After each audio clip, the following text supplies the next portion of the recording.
Hi மக்களே, எல்லோரும் எப்படி இருக்கீங்க? நான் ரொம்ப நல்லா இருக்கேன்.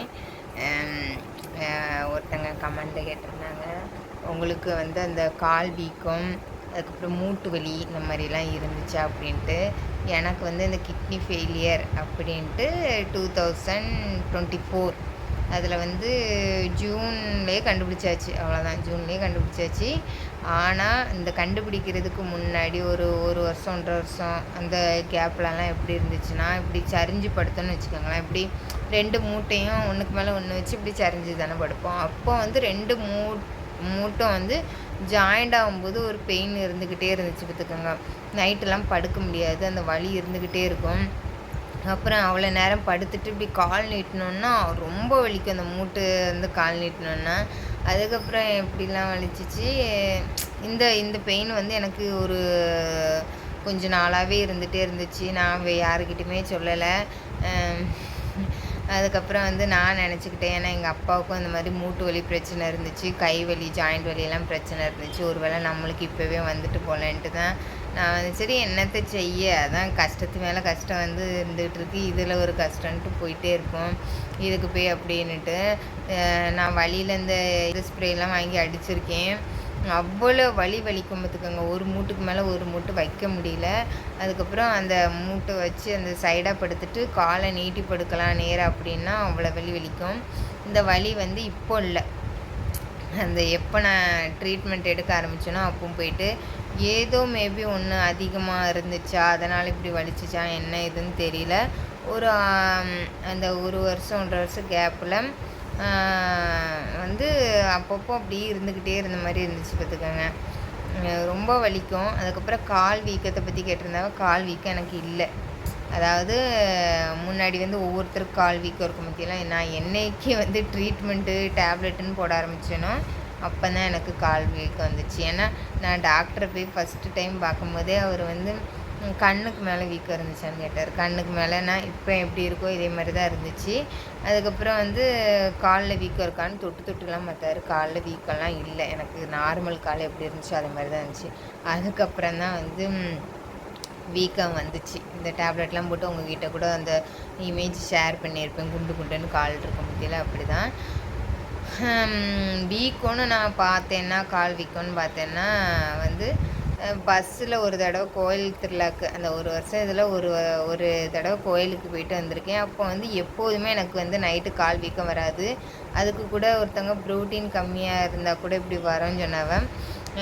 கால் வீக்கம் வந்தது கிடையாது. பஸ் ட்ராவலில் வந்து நைட்டு ஃபுல்லாக இப்படி காலை தொங்க போட்டு உட்காந்தாலுமே வீக்கம் வந்ததே கிடையாது.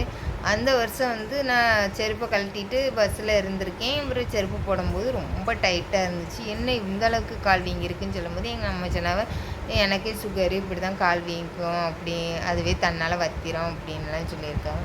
ஒரு வேளை இது நார்மல் தான் போல். ஏன்னா அப்பாவுக்கும் சுகர், அம்மாவுக்கும் சுகர், நம்மளுக்கும் சுகர் வந்திருக்கோம்ல. இப்படியே நான் என்னையே தேர்த்திக்கிடுவேன் பார்த்துக்கோங்க. அப்பாவுக்கு இருக்குது, நம்மளுக்கு அந்த இது வந்திருக்கும் போல் அப்படின்னு நினச்சிட்டு நான் அதை விட்டுட்டேன், அது கேஷுவலாக. அதுக்கப்புறம் எனக்கு கால் வீக்கம் வந்தது கிடையாது. அதுக்கப்புறம் அந்த ட்ரீட்மெண்ட்லாம் தொடங்கினதுக்கப்புறம் வந்துச்சு. இப்போ இருக்கான்னு கேட்டீங்கன்னா இப்போல்லாம் எனக்கு கால் வீக்கம் இல்லை. முன்னாடி எப்படி இருந்துச்சு அதே மாதிரி நார்மலாக ஆகிட்டு. எனக்கு வீக்கம் அப்படின்ட்டு எதில் தெரியுதுன்னா இப்போ கண்ணுக்கு மேலே தான் தெரியும் பார்த்துக்கோங்க. 2 நாள் கழிச்சேன்னா கண்ணுக்கு மேலே வீங்கிரும். எல்லோரும் கேட்குறது வந்து யூரின் அவுட்புட் எப்படி இருக்குது அப்படின்ட்டு. யூரின் அவுட்புட் வந்து இந்த டயாலிஸ்லாம் தொடங்கின புதுசில் சுத்தமாக இருக்காது. அது ஸ்டாப் ஆகிட்டு அதுக்கப்புறம் 1 வருஷம், இப்போ வந்து 1.25 வருஷம் ஆக போகுது. 1 வருஷம் வந்து எனக்கு யூரின் அவுட்புட்டே இல்லை. நான் வந்து அதுக்கு மாத்திரை இருக்குதுன்னு கூட எனக்கு வந்து இன்ஸ்டாகிராமில் கமெண்ட் பண்ணாங்க. நம்ம வந்து டாக்டர் ஆலோசனை இல்லாமல் நம்ம அந்த மாத்திரையெல்லாம் எடுக்க முடியாது. ஏன்னா வந்து நம்மளுக்கு மிஷினே தண்ணியை எடுத்துக்கிட்டு இருக்குது. இதில் வேற நான் வந்து அந்த மாத்திரையும் போட்டு யூரின் போச்சுன்னா என்னதோ சம்திங் தெரில மக்களே. நம்மளுக்கு வாரத்தில் 3 நாள் டயாலிசிஸ் ஃபிக்ஸ் பண்ணுறதே வந்து யூரின் அவுட்புட் வந்து 1 லிட்டருக்கு மேலே இருந்து கிரியேட்டின் ஓரளவு இருந்தால் தான் வாரத்தில் 2 நாள் போடுவாங்களாம்.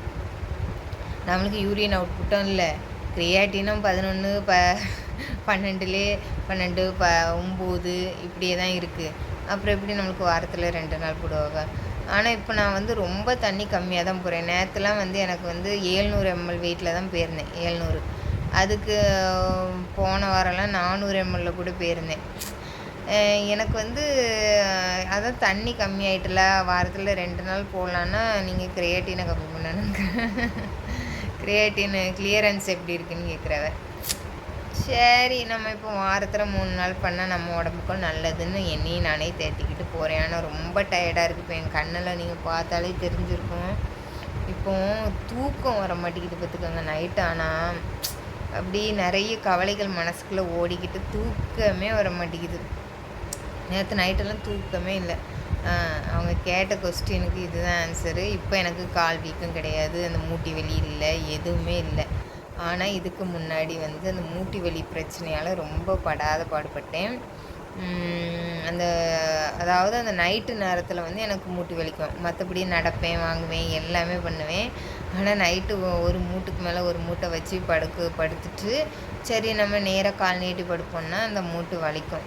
ஏதாவது ஒரு இது அதிகமாக இருக்குமோ என்ன ஏதோ தெரியல முன்னாடி. இப்போ டயாலிஸ்லாம் பண்ணதுக்கப்புறம் எனக்கு மூட்டு வலி எந்த பிரச்சனையுமே இல்லை. அப்படியே போகுது, எப்படியோ போகுது. அப்படியே போக வேண்டியதான் மக்களே. அது அவங்க 2-3 இதில் மெசேஜ் பண்ணியிருந்தாவ, அதுக்கு தான் வந்து சொல்கிறேன். அப்புறம் எனக்கு வாட்ஸ்அப்லேயும் ஒரு அக்கா கேட்டிருந்தாவ, எனக்கு இப்போ கால் வீக்கம் இருக்குதாம்மான்னு. இப்போ கால் வீக்கம்லாம் இல்லை. என்னை பார்த்தா வந்து ஒவ்வொருத்தருக்கும் நான் டயாலிஸ் பண்ண வரும்போது பார்த்துருக்கேன். கால்லாம் அப்படி தண்ணி தேங்கின மாதிரி அப்படி இருக்கும். எனக்கு அப்படி இல்லை. வந்துடக்கூடாது. நம்மளுக்கு வந்து நிறைய குறிக்கோள்கள் இருக்குது, கடமைகள் இருக்குது. அதனால் அந்த 1 வருஷம் ஐசின்னு பட்ட பாடே போதும். கொஞ்சம் வருஷம் என்னை ஃப்ரீயாக விடுங்கன்னு தான் கடவுள்கிட்ட வேண்டியிருக்கேன். கொஞ்ச நாள் டயாலிஸ்லனாலும் இப்படி போயிட்டாவது ஃப்ரீயாக இருந்துக்கிடுறேன் அப்படின்ட்டு. ஏன்னா அந்த ஐசியூ அந்த இதெல்லாம் பார்த்தாலே ரொம்ப நடுக்கமாக இருக்குது மக்களே.